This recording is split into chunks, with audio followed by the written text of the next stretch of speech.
ജനിച്ചത് എവിടെയാ? പറയാം കുട്ടികളെ, നമ്മൾ ജനിച്ചത് മക്കയില. പറയൂ പറയൂ കുട്ടികളെ, തങ്ങളെ ഉപ്പ ആരാണ്? പറയാം പറയാം കുട്ടികളെ, തങ്ങളെ ഉപ്പ അബ്ദുള്ള. പറയൂ പറയൂ കുട്ടികളെ, തങ്ങളെ ഉമ്മ ആരാണ്?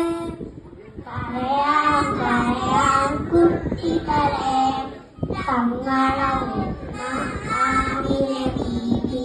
പറയൂ പറയൂ കുട്ടികളെ, തങ്ങളെ ഗോത്രം ഏതാണ്? പറയാം പറയാം കുട്ടികളെ, തങ്ങളെ